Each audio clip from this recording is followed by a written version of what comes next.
Welcome back to Presley Mania. Today we are going to get back on track with the Elvis and Priscilla divorce documents. When we left off on the show previous to this one, we went over the fact that Priscilla had secured a new lawyer, that she was taking Elvis back to court, that she was not happy with the property settlement and the marital termination agreement. She secured Arthur Toll as her representative, and they were accusing Elvis of extrinsic fraud. So we are going to pick up today, we're going to go over Robert Brock's deposition. Elvis has a new attorney. His name is Harry M.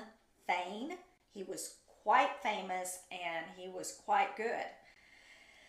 I think had this really ever completely gone to court and they would have had an actual judge decide, things would have gone probably better for Elvis than they would have for Priscilla. However, they decided to, he just decided to give her what she wanted.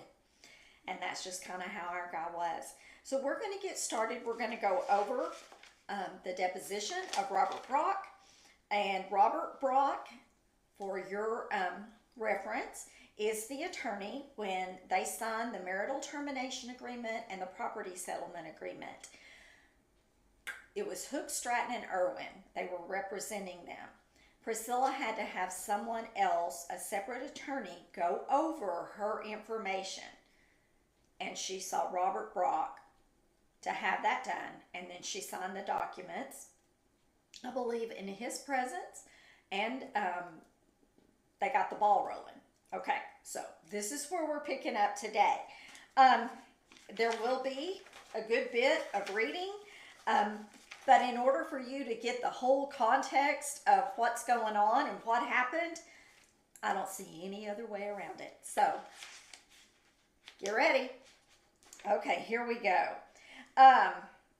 This is the state of California, the county of Los Angeles. I, Harry M. Fain, declare, 1. I am a duly licensed and practicing attorney, and my specialty is family law. I was recently substituted as counsel for the petitioner Elvis Aaron Presley in opposing the motion of Priscilla Ann Presley to set aside the default and order to show cause hearing. I have intensively sought to seek information and facts relative to the issues within the limited period of time available to me. On June 8, 1973, I took a deposition of Robert L. Brock, a duly licensed attorney at law.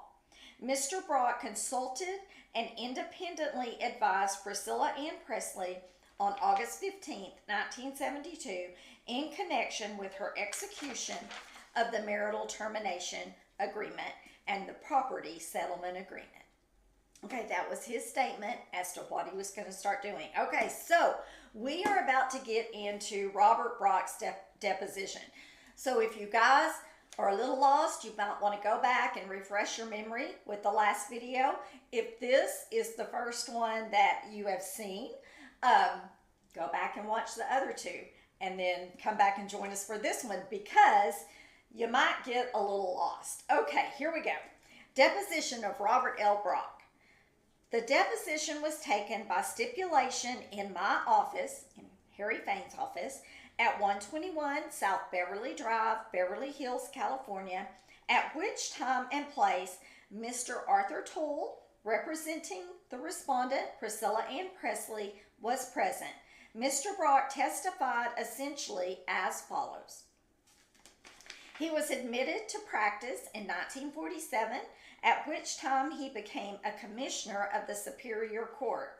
So he wasn't some insignificant guy, was he? He acted as a commissioner of the Domestic Relations Department of the Superior Court almost exclusively until 1943.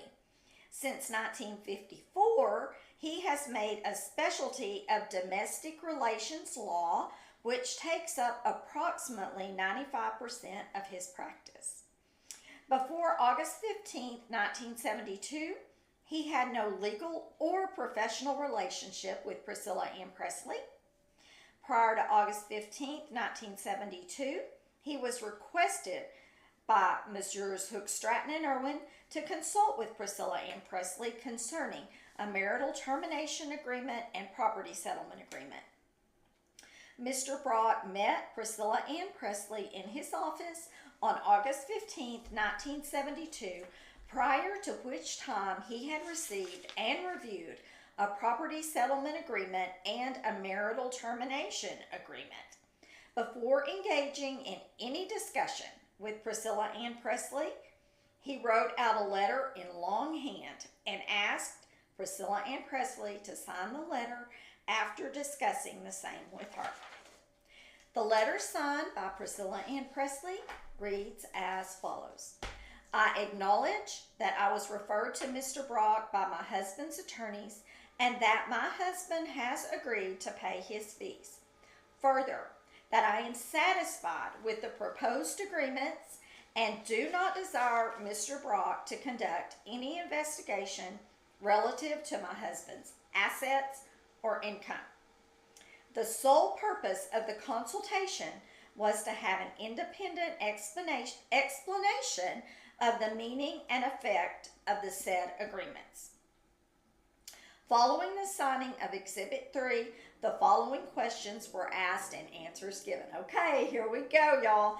Okay, question. All right, following that, did you then engage in a conference with Priscilla Ann Presley concerning the contents of Exhibit 1 and 2, the marital termination agreement, and the property settlement agreement?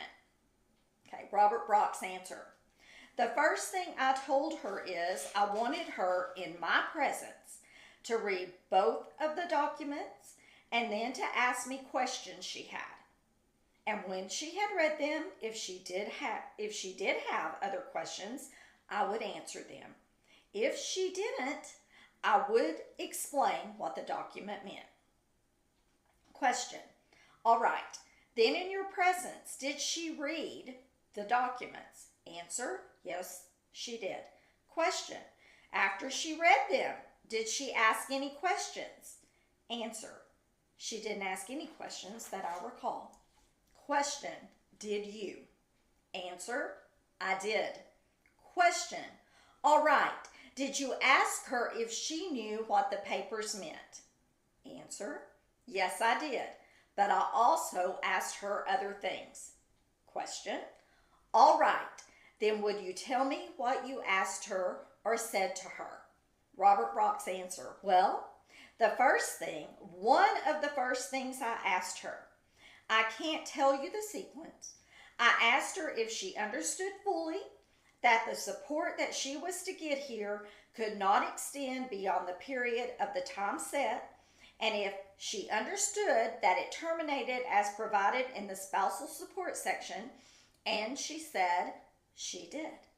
I also asked her if she realized that her husband might have substantial assets by way of recording rights, royalties, residuals, and things of that sort, and if she had made any attempt to ascertain what the property really consisted of. What was her answer to that? She said she had not, and that she was perfectly satisfied with the agreement. And as far as I recall, that's about all she said. Mr. Brock again re-emphasized later the following. Question, did she tell you, though, that she was satisfied with the support figure as well as the property settlement? Answer, yes. Question, did she give you any response why she was satisfied other than the fact that she was? Answer, she said she wanted to get it over with. That's the real reason that she didn't hesitate.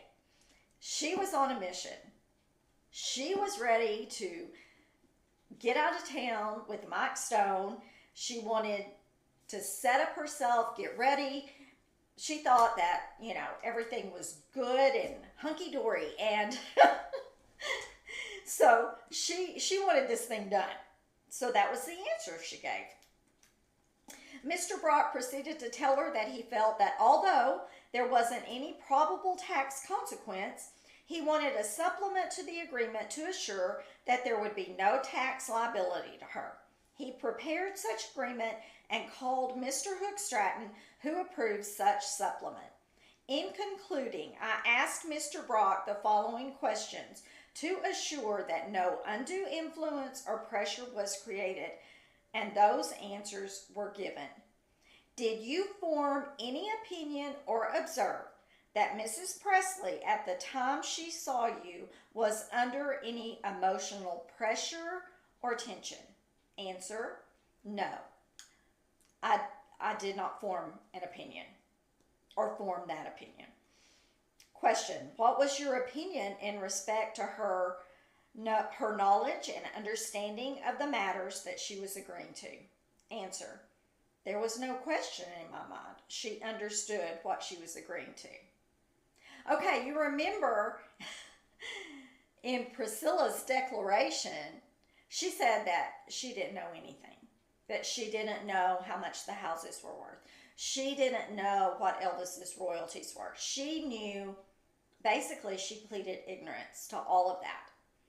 But she's saying that she understood everything that they had gone over, that she was okay with it, I'm happy with it, and let's get the show on the road. Okay. Did she say to you at that time that she was anxious to get a divorce? In effect, this was his answer. In effect, she said she wanted to get it over with. Question, those are the words as best you recall she used? Answer, that's the substance of it. I don't know what words she used. The impression I had from what she said was that she wanted to get the thing finished quickly. Contrary to the recollection of Priscilla Ann Presley as to the time consumed with Mr. Brock stated that he spent approximately an hour with Mrs. Presley. Okay, let's think about that for a minute. She's saying she didn't know, okay? But she spent an hour with Robert Brock, with him asking her questions. Are you aware of this? Are you aware of that? But she's saying no. No, that, in her declaration, she's saying that she didn't know any of this stuff. But yet he was bringing it to her attention. Isn't that interesting? Okay. Now, this is the deposition of Priscilla. And let's see, that's what comes up next. And I don't know if we have time to go into all of that today. But let's see how far we can get, okay? We may stop it and have to pick back up, all right? Okay, so I took a partial deposition of Priscilla Ann Presley on June 15th, 1973, to assure that Priscilla Ann Presley knew that a divorce would occur and that she was being served papers for that purpose. I asked Mrs. Presley the following questions, and she gave the following answers. Okay, here we go. Question, at the time and before the time you signed the property settlement agreement, Exhibit 2, for identification, at that time you were equally convinced, were you not, that you and Elvis had irreconcilable differences? Her answer, this is when? Excuse me? Question, at the time you signed this agreement on August 15th, 1972. Answer, yes. Question, is that right? Her answer, yes. Question, there was no doubt in your mind that the marriage could not survive. Her answer, yes.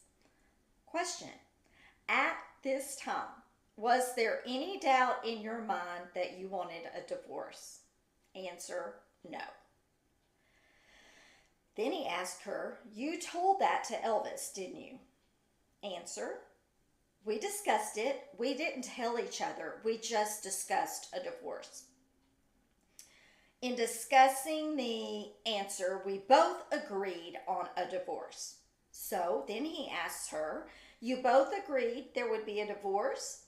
Her answer is yes. Question, "You wanted to have it done as quickly as possible?" This is her answer. "No, I didn't want to have it done as quickly as possible." But what did Robert Brock just say? He just said that she wanted it done as quickly as possible. So we have conflicting statements here. Question, "Didn't you tell Mr. Hookstratton that you wanted the papers drawn as quickly as possible?" Answer, "Mr. Hookstratton told me." That's what Priscilla said. Question, "Just answer my question. Did you tell Mr. Hookstratton that you wanted the papers drawn as quickly as possible?" Priscilla responded, "No." Question, "Did you tell anything like that to Mr. Brock, the attorney you saw on the date you signed the agreement on August 15th? Answer, that I wanted it done as quickly as possible? Question, this is him, Harry Fain, responding, "Yes." And she responds, "I don't remember saying that." That's her MO on a lot of things, y'all. I don't remember. Question, in any event, you knew that a divorce would follow after the signing of this agreement, isn't that right? And her answer is yes. Question, to this day, you are satisfied there can be no reconciliations between you and Elvis, isn't that right? What does she say? Yes. Question, has there ever been a time since August 15th, 1972, when you signed Exhibit 2 that you have considered reconciling with Elvis? Answer, no. Okay, just wait till we get into Elvis's deposition because we're going to end up coming back to that, okay? Question, so at this time, you still want a divorce? Her answer is yes. Okay, to assure that she likewise was fully aware of the fact that she was served with a summons and petition for dissolution of the marriage, I asked her the following questions. Now you recall, don't you, that after you signed Exhibit 2, that is, the property settlement agreement, that you were served with a copy of the summons and petition for dissolution of marriage, is that right? She said yes. You recall, don't you, that Mr. Hookstratton filed the petition for dissolution of marriage on behalf of Elvis, isn't that right? Priscilla's answer, yes. Is that correct? Priscilla's answer, yes. Priscilla Ann Presley testified that she has never changed her mind to get a divorce. Question, you never changed your mind to get a divorce, isn't that right? Answer, yes. On the question of Priscilla Ann Presley's knowledge of Mr. Presley's principal sources of income and employment activity, she was clear on the subject. Was she now? But that's not what she was telling Arthur Toll. I asked her the following questions and she gave these answers. Question. During the period of time from the age of 16 on, and especially after 18, when you and he began to live with each other, you knew, did you not, what Elvis's principal occupation was? Answer, yes, I did. Question, you knew he was a famous singer? Priscilla's answer, yes. Question, famous entertainer? Answer, yes. Famous movie star? Yes, she replied. You knew that he made a lot of money in the record business? Her answer, yes. You traveled with him, even his nightclub appearances, didn't you? On some, yes, she said. So you knew that during all these occasions what his principal source of income was, did you? Yes, I did, she says. As a matter of fact, hadn't you read much of the magazines and publicity pertaining to Elvis's career? Yes, I did. You knew that he was making millions, didn't you? Her answer, I knew he was making a lot of money. In addition to Priscilla Ann Presley's knowledge of her husband's singing and movie career, she was fully familiar with the purchase of homes in California and their value. I'm sorry, I had to chuckle because y'all are going to get a kick out of what comes up next. In answer to questions on the subject of homes purchased in California, the following questions were asked and answers given. Question: it is true, isn't it, that you did work or participate with him in the purchase of the homes in California? Her answer: yes. You knew what they cost, didn't you? Her answer: yes. You knew what they cost insofar as the home on Monteville was concerned. Her answer: yes. What did she tell Arthur Toll? She had no idea. She didn't know what anything was worth. Really? Okay. Harry Fane then asked her, how much did it cost? She says, is this without furniture? He said, without furniture. Her answer, I believe it was $3,500,000, I think. I'm sorry, y'all, that's just laughable. $3,500,000, I think. It's written here. Verbatim, what she said. He said, how much? $3,500,000, she repeated again. $3,500,000, he asked. Her answer, I'm not sure. He asked her, do you mean $350,000? Her answer, yes, I'm sorry, yes. As a matter of fact, you helped pick the house, didn't you? Her answer was yes. Insofar as the furnishing of the home, you took the principal responsibility to find and decorate the home. Yes, she replied. How about the other homes that you and Elvis bought in California? Let's take the Hillcrest home. Do you remember that? Yes, she replies. You helped find the home? Yes, she replied. You helped buy the home? Yes, she replied. Do you know how much money was paid for it? She said, I believe it was $425. $425? He asks. Yes, she says. I take it that you mean $425,000. Answer, yes. Priscilla Ann Presley has never sought to revive, reconciliation, or dismiss the marriage dissolution proceedings. She testified that she received $50,000 and additional money for furnishings, $50,000 as recently as May 1973, and voiced her appreciation over the fact that her husband bought her a new Jaguar in December of 1972. Question: do you recall that in December of last year, that is 1972, that Elvis bought you a new Jaguar in addition to the furniture? Answer: yes. Question: you didn't object to that? Answer: no. Question: you were very appreciative, weren't you? Answer: surely.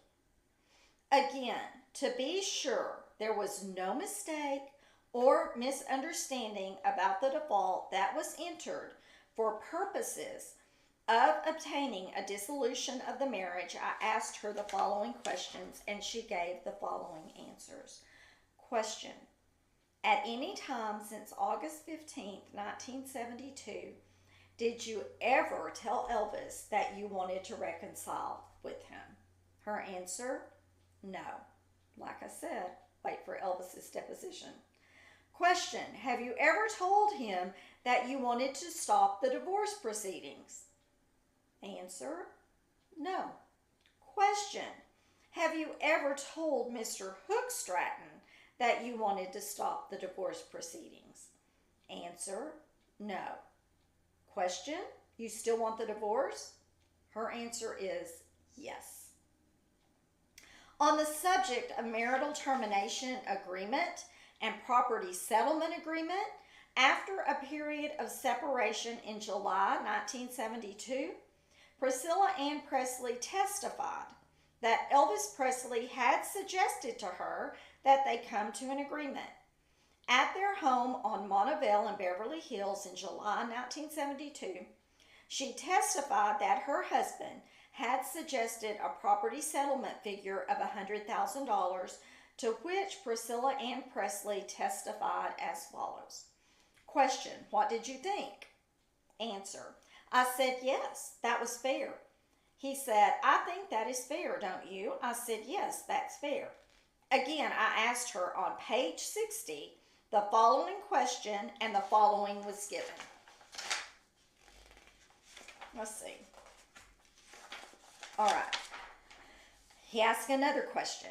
It was agreeable in view of the fact that you knew that Elvis had been making millions. Did you say anything to him when he said that he thought $100,000 was fair? What was Priscilla's answer to that question? No, I thought it was fair. She testified that when she got a new apartment, he, Elvis Presley, agreed that he would be glad to furnish it for her. He said to me, these are Priscilla's words, he said to me that when I got my apartment, he would be glad to furnish it for me. Priscilla Ann Presley re-emphasized her deliberate acceptance of the settlement and solution. In connection with her meeting with Ed Hookstratton to review the terms of their settlement, I asked Priscilla Ann Presley the following question, and she gave the following answers. Question, did Ed say anything at the time concerning the two of you trying to reconcile? Answer, not to my knowledge. Question, did he appear shocked or upset that the two of you were separating? Answer, no. He just said it was the strangest divorce he had to go through because it was so friendly. Question, you did respect Elvis? Answer, very much. Question, you always felt that he was a fair and generous man, didn't you? Answer, yes. Question, in your discussions before Ed Hookstratton came there, didn't Elvis tell you that no matter what, he would always take care of you? Priscilla's answer, yes. Question, you believed him, didn't you? Answer, yes, I did. Question, that was one of the reasons you didn't want more, isn't that right? Here's her answer. Well, I thought that $100,000 was fair. What was fair was fair. I didn't know whether I needed any more or not. I felt that was a fair amount for me, plus the fact that he would always take care of me. Mrs. Presley testified that she jotted down figures for her support requirements, which were ultimately settled at $1,000 per month spousal support, $500 per month child support. She testified that she understood that if Elvis Presley filed for dissolution of the marriage, there would not have been the necessity for there being a disclosure to the public of her real name and where she was living with her daughter, since she wanted to live under her maiden name, Beaulieu. Did he explain to you anything as to how the divorce procedures would take place? That is Ed Hookstratton. No. He said I needed alimony monthly and I needed child support monthly. Question. Well, did the subject matter that you wanted to live in the marina and be there quietly and without fanfare, publicity with your daughter, come up as a reason why you were not going to file for a divorce and that Elvis would? Answer. Would you repeat that again, please? Question. I will try to make it a little bit easier for you. You have been using your former name, will you? Answer, yes. Question, correct? Question. When you told Elvis and Ed Hookstratton you were going to be living in the marina, you told them, didn't you, that you did not want to be living there and be known as Mrs. Elvis Presley? Her answer, yes. Question. You told them, didn't you, that you wanted to be sure that you and your daughter Lisa had total privacy? Answer, yes. Question. Didn't Ed also tell you that if you filed for a divorce, you would have to give your name as Mrs. Elvis Presley and disclose to the court your address as to where you and the baby were living? Answer. Well, it was very unclear to me when that was mentioned to me that Elvis would file and I wouldn't. Question. It was not mentioned to you? Answer. Yes, but I never understood the reason fully. I just was under the impression that it was better for Elvis to do it than for me to do it. Question. You didn't disagree? Answer. No, I accepted that. I felt whatever was fair was fair. Question. Was it mentioned by Mr. Hookstratton that if Elvis filed, there would not have to be any disclosure for court purposes of where you were living with Lisa? Her answer, yes. There was some talk of that, yes. Question. You understood that, didn't you? Is that right? Answer, yes. Not fully, but I agreed. Question. All right. Now you told us about the conversation you had on this occasion when Ed Hookstratton was at the home. Do you remember any more about the conversation at this time other than the fact that Elvis said that you and he agreed on the $100,000 as a settlement and that you needed to compute a figure of the amount of support to be paid and that he volunteered to pay for the furnishing of your apartment? Answer. She starts to say that if I ever needed, and she gets interrupted, if you ever needed anything, he would always help you, was a statement made by Harry Fane. Her answer, or Mr. Hookstratton would. He said to go to Mr. Hookstratton for advice. Question. Have you told us essentially all that you can recall now? Answer. That I can remember as of now. Her intentions and desire to conclude the agreements and the court proceedings for dissolution are confirmed by testimony that she went to Hawaii in August of 1972 after she signed the agreements, and she went there with Mike Stone. She was there for approximately 9 days. Okay, remember what I said? That her thoughts were, I just want to get it over with. I just want to get this done. That's what she told Mr. Brock. It was because she wanted to go on this vacation with Mike Stone. She was in a hurry. She wanted it done. Okay, here we go. Question. When you went to Hawaii in that period of time, did you go alone? Priscilla's answer, no, I didn't. Question. You went with Mike Stone, didn't you? Answer, yes. Question. How long were you in Hawaii? Answer, approximately 9 days. With reference to the agreement, I asked her the following questions and she gave the following answers. Question. Did you say to Mr. Brock that you were satisfied with the agreement? Answer, yes. Question. Were you, in fact, satisfied with the agreement? Answer, I thought it was fair. Question. I also asked her specifically about Mr. Brock's participation as follows. Question. Did he tell you or explain to you that the support you are going to receive would terminate after 5 years and that is all you would get? Her answer was yes. Did he tell you that Elvis might have substantial assets, record royalties, and by signing this agreement, you were going to give everything up? Her answer, yes, he told me that. She knew. She knew. She's stating it here in the record that she knew it. But that's not what she said to Arthur Toll. when she's accusing Elvis of extrinsic fraud, that he's trying to pull the wool over her eyes. Okay, let's go on. To be sure that she also understood that other than $100,000, all other assets and property would be Elvis Presley's separate property, I asked her the following questions and received the following answers. You understand that whatever else other than this $100,000 you are getting would belong to Elvis, didn't you? Answer. With the assumption that whenever I needed anything, I would be given it. Question. That is the one exception? Answer. I understood it that way. Question. You were perfectly satisfied with that arrangement. Answer. Yes, surely. Question. Did you say to him that you were satisfied with the settlement? That is, to Mr. Brock. And then it says, he asked her, I don't care how you said it. Did you call on the subject of the $50,000? Oh, we have something that got cut off here.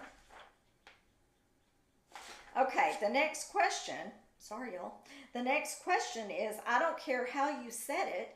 Did you call on the subject of the $50,000?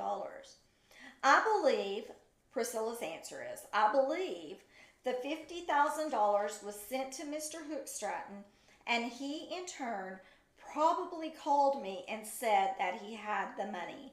I came down and met him. Regardless of who called them, Harry Fain says, after you came back from Hawaii, did you at any time see Mr. Hookstratton for that purpose? And her answer is yes. She admits that Mr. Hookstratton told her to deposit her money in a savings and loan account at Glendale Savings and Loan. She also admits that Mr. Hookstratton assisted her in January of 1973 in the preparation of a general partnership agreement for purposes of engaging in a dress manufacturing business with one Olivia Echeverria under the name and style of Biss and Bow, and that she had a 50% interest in this. I declare under penalty of perjury that the foregoing is true and correct, dated June 21st, 1973 at Beverly Hills, California, Harry M. Fain. Okay, so when we come back for part 4, we are going to be going over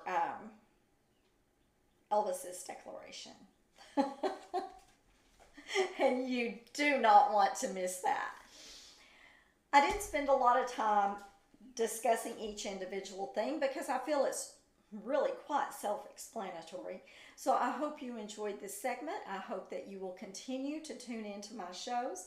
Thank you so much for watching. And remember, you only get one shot at this life. Live each day to the fullest because you never know what tomorrow's going to bring. Bye, everyone.